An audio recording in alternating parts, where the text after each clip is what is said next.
I found this tweet, and it was talking about how they're trying to phase out Black Americans as actors. And I wanted to ask, specifically the Black Americans on this pod, do y'all feel like it's wrong when they get British Americans to play Black Americans in some of these TV shows and movies? I do. Yeah, I feel like it's misleading. It's I'm trying to figure the word out.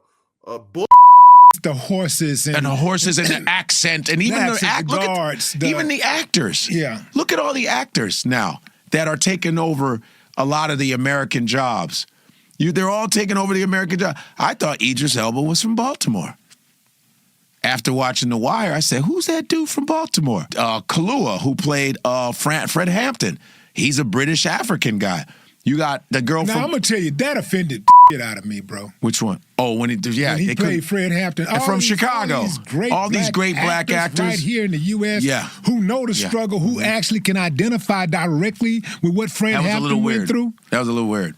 Man, go get his son if at the very least. One thing that is very important to me, and it doesn't really have anything to do so much with acting. It has something to do with identity.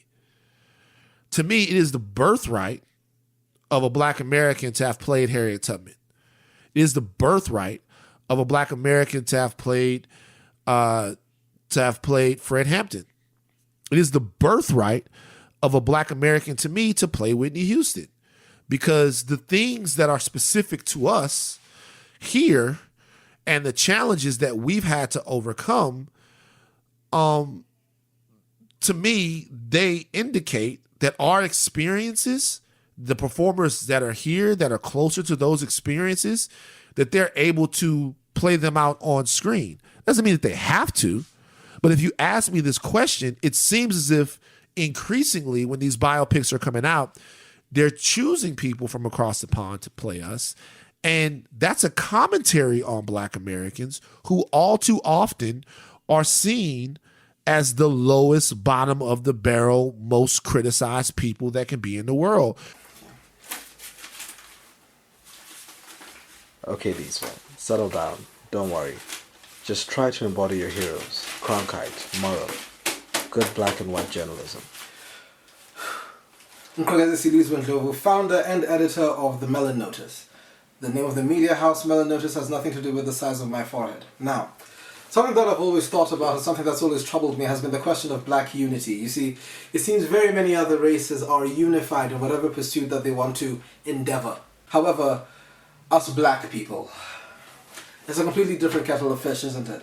Because you have matters such as tribe, like where you may be a Kikuyu or a Luo or a Ndebele or a Shona or a Xhosa or a Zulu or a Pedi and other races in those communities, and everyone's going to have this interfighting thing that's going on 24/7. You can even have matters such as politics, where, for example, in America there's been a black Republican uprising saying that black Democrats are on a Democratic plantation. Of course, I'm talking about the Candace Owens of the world, making fun of the more traditional old black RFK, JFK and MLK loving black Democrats. Black people also have divisions in matters colorism, where one may look at a more darker skinned man like myself and maybe see me as a lesser than, as a more light skinned and fair complexioned individual. The diaspora is also a problem, where you have black people who are in the Caribbean, black people who are in Latin America, black people who are in North America, African Americans, and you have Africans, and perhaps an African is going to make a derogatory term towards an African American, and an African American may make a derogatory term towards a person who is a mulatto from South America. And that's all before we mention the metaphoric Crips and Bloods and the gang wars that plague black society from the favelas of Brazil to the ghettos of America. However, in all of these different avenues of life where we find conflict, there has been one place where no matter where you hail, no matter your religion, whether black Muslim or black Christian, another point of contention in our community, there's always been one place that was very safe, and that was the arts. The arts have always unified black people, from our creation of various different forms of it, from the blends you get from African music that sounds like salsa in Latin America and sounds like the many different genres created by African Americans over the years. We do have a certain sense of unity when it comes to the ability for us to create. Now, While scouring the internet for stories, or rather just scouring the internet in general, I have come upon something terrible. The diaspora wars have reached Hollywood. Yes, while scouring the internet as I normally do, I sadly found out that there are pockets of black people in different communities that think that only African Americans should play African American roles, only black Europeans should play black European roles, and only Africans should play African roles. Basically, a very specific form of representation, where the fact that we all hail from the same continent is no longer necessary, but instead we try to find division. Seeing this as a problem, I've taken it upon myself to address the matter in the best way that I can, with pieces of paper, a glass of water, a pen, and a resolve to make the world a better place. In truth, this was more a pocket of the African American community, where a lot of African Americans feel like their roles, which are obviously very good roles and the best roles, because they live in America, which has Hollywood and has the biggest budgets to sort of steer towards black stories, feel like if ever there is a very good role, oftentimes what will happen, and perhaps rather unfairly, is that these roles will go to people from other communities. Whether it is Daniel Kaluuya, the Ugandan British actor, or a Kenyan actress like Lupita Nyong'o. Daniel Kaluuya obviously famously in Get Out, that's how he got his big break, and Lupita Nyong'o in 12 Years a Slave. So I'm going to try to present a rather fair argument and try to look at it from both sides, try to understand the African-American perspective of this. And by the way, the African-American perspective has been respected by certain black Brits and a lot of Africans as well. So it's not like they're in this in isolation. But since this stemmed from their queries, I thought it would be better for us to sort of shine a light on their argument for a while and then see how it applies to everyone else and how it relates. But to be fair, it is not just an African-American argument that this should happen. It is more prominently an African-American argument. However, I will say that even growing up, my mother did once ask why they don't have like a South African actor always playing Nelson Mandela. So first, in a very balanced manner, I want to lay out the African-American argument and the reasons why this could actually be a very, very smart and well-drawn-out case. So firstly, all African Americans are African, but not all Africans are African Americans. What do I mean by this? I mean, in truth, every African American can say that they originate from the African continent, but after that they went to live a completely different tale and a completely different form of history. This meaning that theoretically they could themselves relate to African stories, but not vice versa. Because I, for example, as an African, has never been to Detroit or walked those hallowed halls of those 50 great states. But through ancestry, they can claim that they have a rather good genetic connection to Africa themselves. We have indeed lived different histories. Although they were taken from Africa and Africa was subjugated and we did have colonialism, the transatlantic slave trade, for example, is a very unique and peculiar evil, which was very different from the other forms of slavery that took place around the world, including the slavery that took place in Africa, for example. A lot of the times, African slaves, their children were not slaves, as opposed to the perpetual slavery that would happen with the chattel slavery that white Americans had going on. So maybe an African American looks at you and says, you know what? I'm a descendant of what happened over there, you are not, therefore you Africans, you British people, you Lupita Nyong'os, you Chiwetel Ejiofor, the two primary cast members in 12 Years a Slave, you shouldn't be allowed to take place in this narrative, this particular thing which is unique to my ancestry and my blood. If an African American says that to you, who are you necessarily to argue? It's a very fair case. But then there's also the matter of authenticity.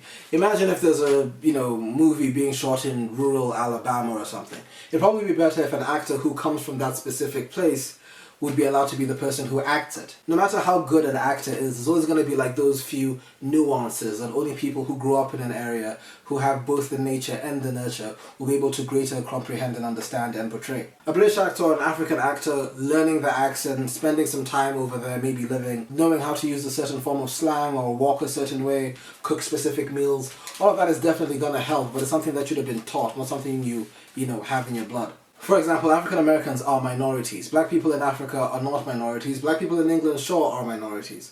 So just the sort of, claustrophobia, the tension, the nervousness, the paranoia that can come by knowing that you're outnumbered by maybe people you perceive to be a threat to you, that is something that's very difficult to portray. Something that is ingrained in people. African Americans just need jobs, right? Like the same way all of us need jobs, by the way. If you are from a specific country, where else are you meant to go? You're meant to go venture out into Sweden to find a job as a black actor when there are jobs about you and about your own community where you're from. If I was an African American and I was thinking to myself, I really want to be an actor, I would like to be able to make movies about my experience and my existence. I think it would be unfair if people from somewhere else come and take the job that I am looking for. The job that is down the street from me. The job that is based on that guy that my parents knew growing up. The other black actors have people that their parents knew growing up as well. And they also have film industries in those specific places. Why, for example, shouldn't you go back to the country that you're from and get your jobs and let me get my jobs? Because what if my parents pay taxes so that this industry could be built in the future and that I could have a place in the industry and in my own country? So from an economic perspective, from a Screen Actors Guild perspective, I do think there is something to be said about local employment. Because local employment, no matter what industry, whether it's, plastics or manufacturing or the law or doctors, a lot of the time preference is given to local workers. And maybe there's just a basic legal, ethical argument to be made for African Americans getting the roles in their own country in a fair manner. But then there's also the matter of cultural importance and significance. Like, I think that certain key figures should indeed be played by people who are from their community. For example, when I told you about my mother complaining about the fact that Nelson Mandela is really portrayed by a South African. So, for example, Martin Luther King, civil rights leader, great legend to, everyone knows who he is. He was played by David Oyelowo, a Nigerian British actor. A lot of people felt that was unfair, But then after that, you had Harriet Tubman, the lady who helped free the slaves, the Underground Railroad. She was played by Cynthia Erivo, another British, African-British lady. And then you had Daniel Kaluuya playing Fred Hampton, another black Brit, they're very good, from Uganda, Ugandan Brit person. And maybe African Americans are right in stating that to a certain extent this is unfair. But there's a certain level of sentiment for someone who's Southern African like myself. If I got to play a Steve Biko, a Nelson Mandela, or a Tambo, someone of that, historical significance, someone who directly correlated to my freedom, as opposed to someone who didn't have that benefit. It would be something of great pride, and honestly, if those specific cultural figures were alive, I bet they would probably want someone of their own community to play them. I think that from Birmingham, Alabama, that's where Martin Luther King is from. Who would have loved for a kid from Birmingham, Alabama to play himself on screen. So the African American one is to a certain extent just. But I think from a perspective of Pan-Africanism, which is something that I do very much believe in, I think it's I do think it's selective. But such matters are personal matters. And personal matters deserve to be heard, and people need to be understood. Which is why I decided to start off this video by justifying their claims first, before I went into the opposition argument to make it balanced. So firstly, in defense of roles being shared by everyone, and all black people being able to play whatever role they wanted, I just wanted to start off with the basics of what acting is. Acting is literally the portrayal of another person. You don't even have to be another person. You could be a voice actor and be portraying a piece of spinach. That is all that is necessary. The barriers of entry for acting are this simple. You need to resemble the role that you're going out for. That's it. If they're looking for a black person can show up. If they're looking for a Hispanic person can show up. Doesn't matter if that black person is from Nigeria or from the Middle East or from Spain. It doesn't matter if that Hispanic person is from Honduras or from Venezuela. As long as you look like the person, can sound like the necessary dialect that's needed, then everything is okay. It's very different from if you were a policeman. If you're a policeman, you should be from the area, the local neighborhood. You should know the people around. You should know how to talk to them in order to de-escalate situations. If you are a mayor, you should know how to relate to the people. You should be a person who's a mayor in your own county where you've grown up. You've grown around the problems. You know the community, you know the society, and emotionally you're going to be more attached to actually doing a good job. If you're a city organizer, the same thing. There are certain positions in society that do need people to be locals. Sadly, acting is just not one of them, and perhaps it's the one that least has that requirement. The other thing is that this industry has been built around this very fact that people from other places play people from other places. For example, they're dialect coaches, people whose job it is to say, hey, you want to play a Scottish person? Well, come over here, lassie, we're going to teach you how to sound like Alex Ferguson. I know it's a terrible accent, I'm not an actor. But I'm just saying these are fundamentals of acting, people who train you to sound like you are from somewhere else. And that's the beauty of it. It's what motivates actors to say, this is a challenge, I've never been been to that place. I can never portray someone from that place, rather I don't think I can, but I'm going to give it a shot and something may happen. Another example of how global this industry is the fact that there's so many casting agencies. You'll have a casting agency in Barcelona and people will go there to try to be cast in a job that's happening in New York City, because casting directors know that they have to literally cast a very wide net in order to find the perfect person. But where does the line end, honestly? Because I know we're only talking about acting, but I would argue that the most important role in any movie or film getting made is probably the role of the director. That's the most important, most intricate, most creative part of the whole ensemble of the people who actually make a picture. Because he's like the boss of the people who are in charge of lighting, cinematography, staging, costumes, and all of these different things. And for example, Ryan Coogler was the director for Black Panther, a very Africa-centric movie. A movie about an African king, a movie that had about 1,000 African tribes, a movie that had, beautiful African costuming and all of these different brilliant, vibrant things going on. And not only did Ryan Coogler, an African-American man, direct the movie, but he wrote it as well, and I think every African in the world will say that movie was fantastic, that movie was awesome, and we're happy Ryan Coogler got the job. Wouldn't be angry that the boss of this very African tale and the most expensive African story ever produced happens to be from across an ocean. And that brings me to the Pan-Africanist argument, because I can't remember who said it exactly, but I think it was Laz Alonso, and he says that it's not necessarily about where the ships dropped us off versus where the ship picked us up. Mm-hmm. You know what I'm saying? We all come from the same root. It's just a tree with different branches. The same boat that picked up your ancestors picked up my ancestors. Only they dropped yours off here. They made a pit stop in the Caribbean and dropped mine off. Mm-hmm. But my ancestors still dealt with slavery. Mm-hmm. Still dealt with being, having their family and their lives ripped from them, and having to come back from colonialism and slavery. So, and it's not just African Americans, it's Afro-Cubans, it's Afro-Dominicans, it's Afro-Puerto Ricans. Like, all these people got to get out of their colonialized minds and stop thinking, oh, I'm not this, I'm this. And when we are navigating life, especially through a racial lens or a social lens or a cultural lens, what's most important is the motherland continent, is being from Africa in unity, in unison, as opposed to vice versa. The fact that you happen to be in Cuba and you happen to be in Brazil. The fact that we all emerge from this continent called Africa, which is rather hot and very equatorial, means that we all have one common factor, which is melanin. We are rather darker than most of our global counterparts.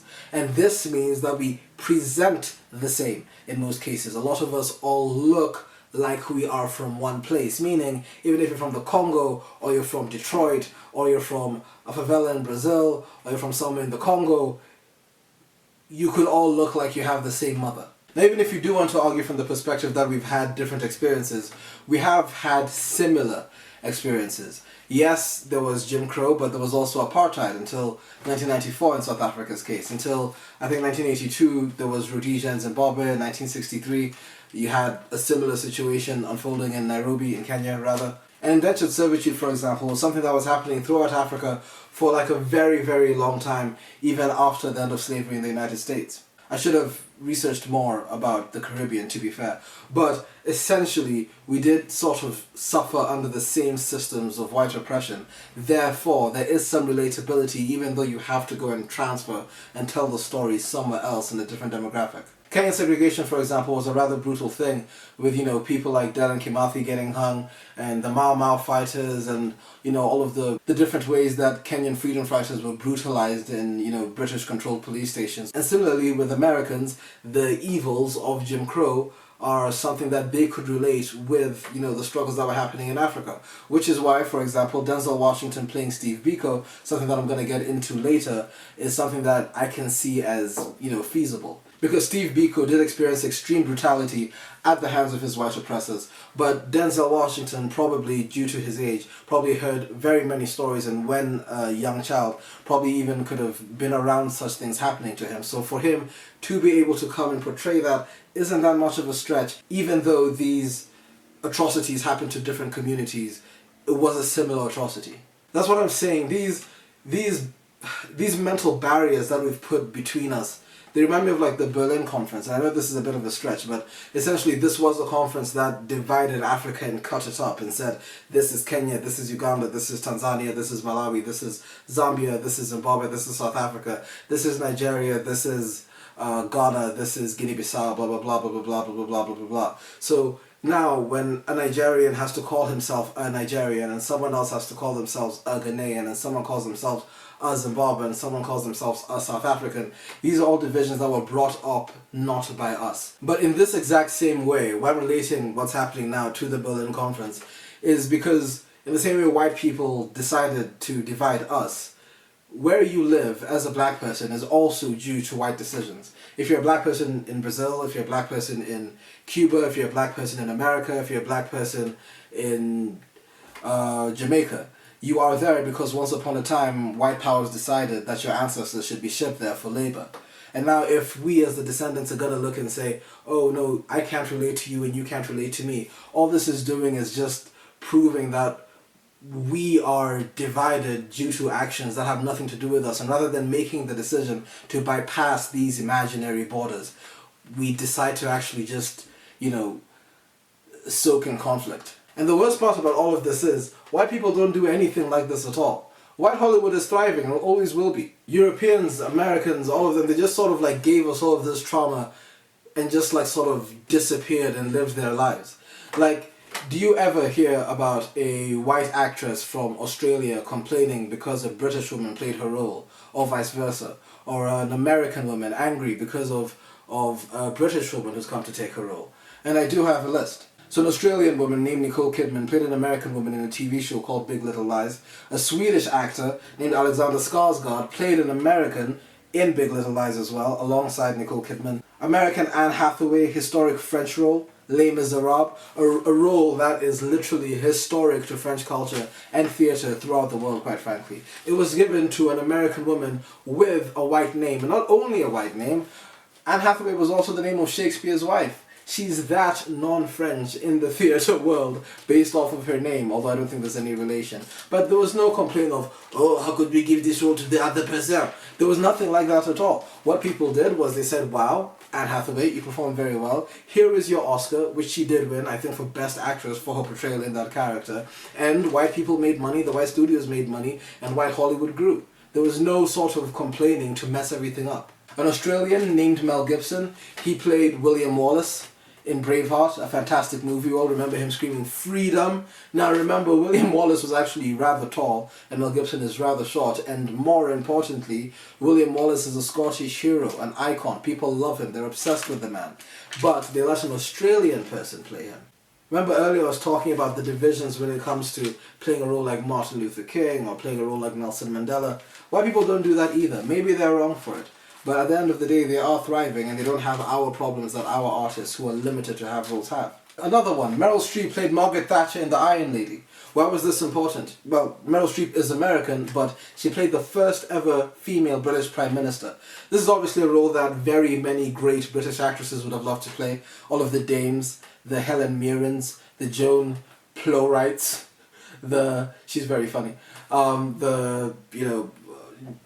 Judi Dench, Maggie Smith, who recently passed away, the Dowager Countess from Downton Abbey. But did the Dames complain? No. The Dames did not play the blame game, they just maintained. Even in regards to white British actors, I'm going to read now. You have Tom Holland, Benedict Cumberbatch, Tom Hiddleston, and Martin Freeman, all of them in the Marvel movies. Tom Holland is Spider-Man, Benedict Cumberbatch is Doctor Strange, Tom Hiddleston is Loki, and Martin Freeman plays some guy in Black Panther. All of these are white British actors playing Americans in the most successful cinematic universe ever made, which is the Marvel Cinematic Universe, and sort of cementing themselves in Hollywood by playing these very lucrative, high-earning, consecutive, continuous roles where they have to do 10 movies before their contracts are up. And all of that happens without any blame from anyone in any regard. Now, in 1997, Kate Winslet, she, a British actress, played an American named Rose in a movie that would go on at the time to be the highest grossing of all time, named The Titanic. That's another case of someone from a foreign land playing someone from a foreign land, making a lot of money, having a lot of success, establishing their careers, and it not being a problem because they happen to be white. But we're not going to talk about Kate. We're going to talk about the man she killed in that movie because she didn't want to share the cabinet door. Jack, played by the great Leonardo DiCaprio.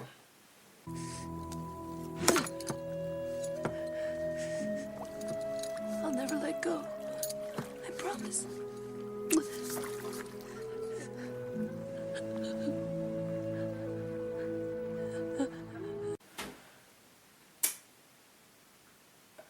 I was affected by the death. Leonardo DiCaprio in 2007, I think it was, he played a Zimbabwean.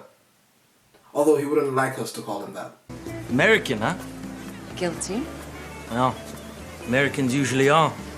says the white South African. I'm from Rhodesia. We say Zimbabwe now, don't we? Do we? Last time I checked. Now when this happened, white Zimbabwean people were obviously happy. It was like, oh my goodness, you know, he's playing someone from our culture. This is a great thing. And similarly, when Matt Damon, an American, played Francois Pienaar, the former captain of the 1995 World Cup winning Springbok team for South African rugby, no one was out here complaining that, oh my goodness, there should have been a white South African actor to do this. Showing that even when white people are from Africa, they don't have these petty squabbles. They will literally look at a white guy from the other part of the world and say, hey, you look like me. White people are low-key like the toxic ex who moves on with their life very happily after sort of messing you up psychologically, and you're just there disintegrating internally, and they're just like, yo, I got 5 kids and I'm happy. You see, the thing is, we always want to act like it was white folks who are directly, not historically, but directly sort of like the reason why we can't make it here or can't make it there. But to a certain extent, we also have to just start blaming ourselves because we have petty beefs and petty squabbles. White folks are like, I don't care if you're from Australia, I don't care if you're from New Zealand, I don't care if you're from, you know, Iceland, Norway, America, I don't care if you're a white person from, you know, Antarctica. You know, as long as you have the talent, let's cast you if you can act well, thereby widening the talent pool for certain roles and ensuring that the people who actually play the roles are the best people to play the roles, and increasing profits and success and creating more careers. Like, imagine if Maximus Decimus Meridius, the commander of the armies of the North, general of the Felix Legions, loyal servant to the true emperor, Marcus Aurelius, father to a murdered son, husband to a murdered wife, and I will have my vengeance in this life or the next. If that guy, played by Russell Crowe, the gladiator, wasn't allowed, like if Russell Crowe wasn't allowed to actually play that role because they wanted a Italian to do it, and he had to be Italian, he had to be an actual Roman citizen to play Maximus Decimus Meridius, that role would have been very different. We wouldn't have known the star power that was him. And I would argue, him playing it in that pseudo-British accent or whatever it was, the way Ridley Scott wanted to cast him. But really, folks, you know, I owe this to one bloke, and his name is Ridley Scott.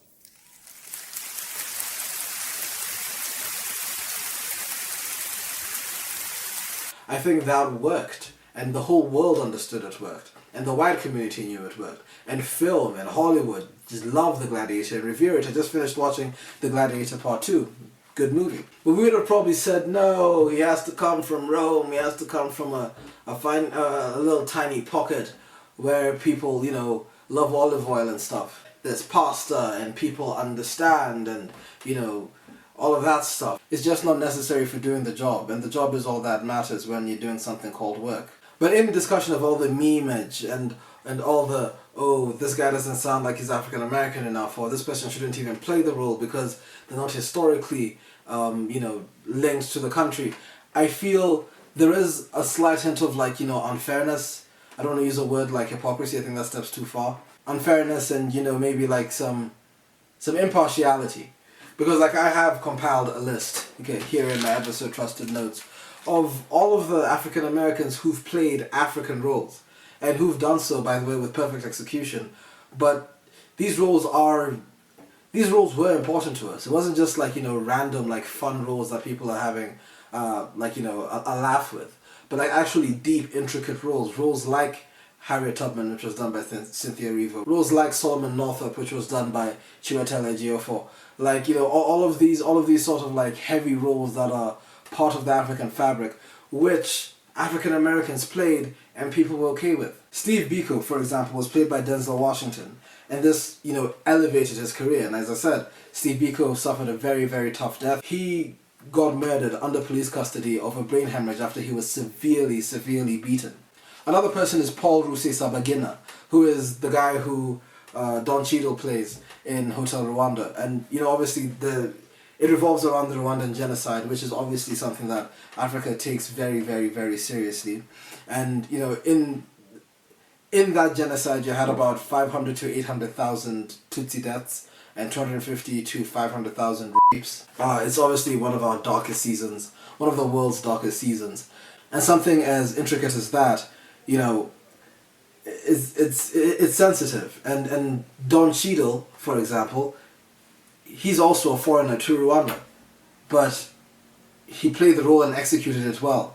So when people say things like, you don't know the horrors of slavery, African Americans don't know the direct horror of 500,000 people being massacred. Because a lot of the people who were alive during the filming of Hotel Rwanda were alive during the massacre of, what the movie is based upon.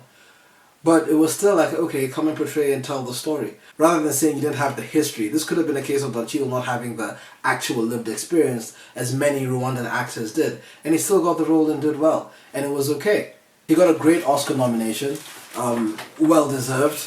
I'm not sure if he ever eventually ended up winning one. But Don Cheadle's features, for example, are very, very African. He has, the white nose, he has rather dark skin, and, he's built like an African man.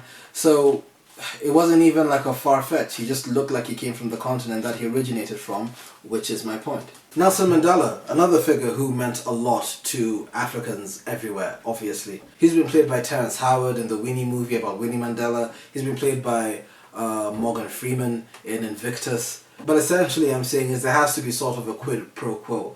You can't have a situation where African stories can easily be mined, whereas the vice versa doesn't happen. And from a perspective of authenticity, you have Black Panther, right? Black Panther, the late, great, fantastic actor Chadwick Boseman. You had Winston Duke as M'Baku, Angela Bassett as the mom. You had Forrest Whitaker as, Forrest Whitaker. And the accents weren't necessarily the best in my ever so humble opinion, but I will yield that it was a fantastically short movie, and it was the highest grossing black movie of all time, and plus it was the highest funded. But the beautiful thing about the Black Panther movie is the Black Panther movie is a film that is a celebration of exactly what I'm talking about. It's people from absolutely everywhere. Letitia Wright, who played the sister, she is, from the Caribbean. And then you have Winston Duke, who's originally from the Caribbean, but I think is an American immigrant. You have Lupita Nyong'o from Kenya, Danai Gurira from Zimbabwe. You had a great expansive, Michael B. Jordan, African Americans, tons of people. And that's what happened the one time where all, Africans decided to say, Avengers Assemble. Authenticity-wise, it wasn't the best thing, but that's not what we were looking for. It's a superhero movie, it's fiction. But this other movie is also fiction. But Coming to America, for example, had James Earl Jones, Arsenio Hall, Eddie Murphy, and they were from Zamunda. That's not authentic. If what we're searching for here is an authentic experience in acting, you can't have actors come and play a fake African country and be the king of that fake African country. We gotta keep the consistency going over here. But what of the American actors who play British roles? You had Don Cheadle in Ocean's 11. You had Brian Tyree Henry in Speed Train, and like any classically trained actor, African American actor, when they perform Shakespeare, you're playing European roles essentially, and obviously not all the roles are European, but Richard III, King Lear, Henry V, stuff like that. Those are Macbeth, although he's Scottish. All of those are sort of like British staple roles, and if you are being trained classically, you're going to play those characters. And so, like, where is the line? When is it okay? When is it not? Denzel Washington was in a Macbeth produced by the Coen brothers, or one of the Coen brothers, and it was a fantastic film. But essentially, why can't these black British actors play these, American roles, but not vice versa? But all I'm saying is the American argument seems to be a touch, unequitable. And, I've already said that, but it matters sort of come to a head in what I call my Kaluuya analogy, right? Because essentially in 2006, The Last King of Scotland came out. And The Last King of Scotland is about the Ugandan dictator, Idi Amin. Idi Amin, a complex, scary dictator and African figure, chased a lot of Indian people out of Uganda. I think Priti Patel being one of them, the British politician. But the person who played this role was Forest Whitaker, and Forest Whitaker won Best Actor at the Oscars for playing this Ugandan man. And obviously the whole world celebrated. He's Forest Whitaker. It's a black guy. He just won Best Actor. This is fantastic. However, in 2020, Daniel Kaluuya, a Ugandan British person, played Fred Hampton in Judas and the Black Messiah. Now, Fred Hampton, the deputy head of the Black Panthers and the head of the Chicago chapter, a legendary figure in African-American history. So, he does a very good job, obviously. He's Daniel Kaluuya, and he wins the Oscar for Best Supporting Actor. So this is obviously the reverse. One is a Oscar being won by an American playing a Ugandan, and the other is an Oscar being won by a Ugandan playing an American. But the reactions were different. In one case, Forest Whitaker, yay, he played Idi Amin well, and in the other case, it's why is this guy playing an African American dude? And that is the problem. It even goes further to prove that if we just all accepted, as I keep on saying, that we look like each other and we can play each other, then an American will completely murder a role as a Ugandan dude, and a Ugandan will completely murder a role as an American dude, and it won't be different. Everyone will just look and say, that is fantastic. And the same way all these white actors win all of these roles by playing different actors from different places, and it doesn't matter.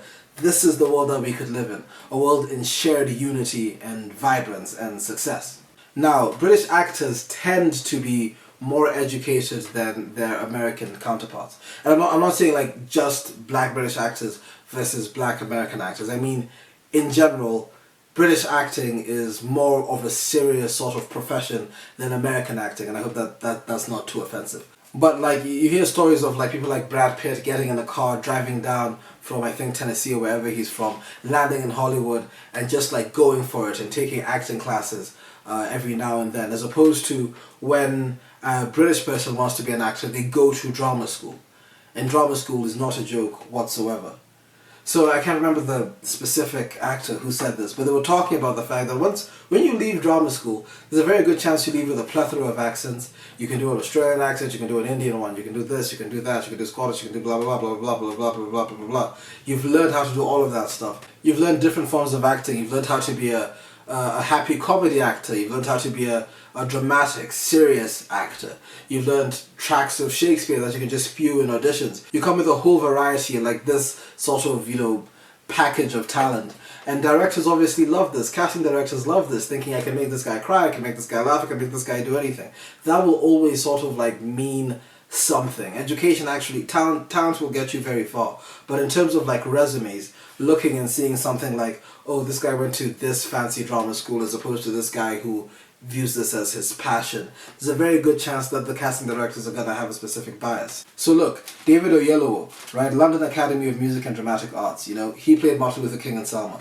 Chiwetel Ejiofor, right, London Academy of Music and Dramatic Arts, he played, Solomon Northup, I already spoke about this. Kingsley Ben-Adir, Guildhall School of Music and Drama, he was Malcolm X in One Night in Miami. You have Cynthia Erivo, who was in the Royal Academy of Dramatic Arts. She played Aretha Franklin in Genius, and she also played, Harriet Tubman in Tubman. You have Idris Elba, the National Music Youth Theatre. He played Russell Bell in The Wire. Naomi Harris, who played like the mom of the Moonlight kid in the movie Moonlight, the best picture winner. She went to Bristol Old Vic Theatre. Never heard of any of these places in my life really, but they're very good and prestigious according to the internet.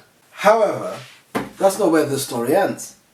Because a lot of African Americans, as we have said, play roles of other communities. Such as my favorite actress in the world, Viola Davis, who went to Juilliard, which is, considered like the best art school in the world. And she played General Nasiska in The Woman King, which was, very controversial. A lot of people didn't like that movie. Perhaps I'll watch it before I go to sleep, actually. And then you have Denzel Washington. He went to Fordham and the American Conservatory Theatre. He was in Pico. Chadwick Boseman went to Howard. And they went to an Oxford summer program, which Denzel Washington actually paid for. Brian Tyree Henry, who played Lemon in Speed Train, he went to Yale. Is it a coincidence that the actors who I keep on speaking about, the ones who have come up so many times as the people who are the only examples I can use of people who keep on playing different roles and have prominent positions, happen to be the ones who are the most educated actors in their respective countries? No. So it's not that it's a we only want British people thing or we only want American people thing. No, it's a we just want people who are very good at their craft and can shapeshift and become different people on screen. Following the examples I've been talking about and the way I've been laying out the information, wouldn't it make sense that the Black Panther, the movie that has the most widespread cast throughout the diaspora, would also have a very fine collection of well-trained actors? And of course it does. You have Lupita Nyong'o, who went to the Yale School of Drama, very good school. You also have Angela Bassett, and she, who played the Queen, went to the Yale School of Drama. And then you have Winston Duke, who played Mbaku, and he went to the Yale School of Drama. Do you think it's a coincidence that you have Winston Duke from Tobago, you have Kenyan Lupita Nyong'o, and you have American Angela Bassett, and they all just happen to be in the highest black grossing movie of all time? No, it's not a coincidence. It's because Ryan Coogler sat down and he said, nothing matters here except for talent. Are you black and are you talented? Not are you black and from this pocket or that pocket or that pocket. Are you just black and do you happen to be talented? And he let anyone who was come through. And it just happened that 3 of those cast members from different countries happened to go to the same prestigious drama school, because it is about how good you are. And obviously you can be a great actor who didn't go to those schools, but you have to maybe be a great actor to get into those schools in the first place. And there's a very good chance that when you come out, you will be fantastic as well. The thing about Black Diaspora Wars is if the person who wins will be black, but also the person who loses will be black. So every time a diaspora war happens, black people lose. And in the meantime, when there's no winner or loser yet, it's just a waste of resources where other races are looking at us and saying, wow, look, we're succeeding and they're fighting again. Be it gangs, be it tribal wars, religious wars, black Muslims versus black Christians, be it no matter what it is. There's just this blockage that we have where we keep on impeding our own success. And that needs to stop. It needs to happen. So why not just do what... But how about this? Economics is not racist. The science of economics isn't racist. The same way mathematics isn't racist. Right? So efficiency will breed results and may result in greater gifts for the community. So if we're all one group, we just need one person to always be able to get through the door. Let that be the best person. And if he wins, everyone wins. We cannot act like Lupita Nyong'o winning that Oscar with her darker complexion wasn't a very fundamentally life-changing moment, which would have meant something to a dark-skinned girl who was living in New York City. It wouldn't have mattered that she happens to be African and won the award. There's so many beautiful things that unite us, but we only want to focus on the division. And that will never result in good tidings. A house divided cannot stand, I believe, was the quote by one of these American founding fathers. If we're not united, we're not going to get far. It is the African proverb, if you want to go fast, go alone. If you want to go far, go together. And I think it's about time we start that journey, because everyone wants to go far by themselves and they don't really do anything, Okay, but when Afrobeats links up with hip hop, then we have greater concerts. For example, when a Joel Embiid goes to learn how to play basketball in the United States, he becomes one of the greatest basketball players that there are. This is what happens when you have that merge, that cohesion. There are a lot of African Americans coming to live in Africa now. And they're sort of just being like, yo, this is cheaper than the States. They really like the vibe. They really like how cool it is. And it's like, yo, welcome home. That's cool. In truth, we do have different stories, Like obviously, obviously the nuances of apartheid ending in 1994 in a system where there are less white people but more black people, it's minority rule. That's different from being a minority black person and being oppressed by a white government, and perhaps when you get freedom you only have white people ruling you until you get an Obama, whereas black people immediately segregation ended had majority representation in Congress, Parliament, or wherever it was, regardless of the African state. All of these things do have the little nuances, but we all have like the same, general sort of narrative, tale and story. It's just written in different fonts, different calligraphy, different font sizes, some, aspects of other people's stories more bold than the other. And in general, because I know I did joke a lot in the beginning, but the arts can't be something that we fight about. We created a lot of great arts, and we have revolutionized the artistic world, and our artists are, in very many cases, our spokespeople and the way we present ourselves, to this green planet Earth. If one day even that falls apart and we start fighting over that like we fight over, quite frankly, almost anything else, I don't know how we fare. Hope you enjoyed the first video. I'm founder and editor of the Melon Notice. The word melon in the title has nothing to do with the size of my forehead.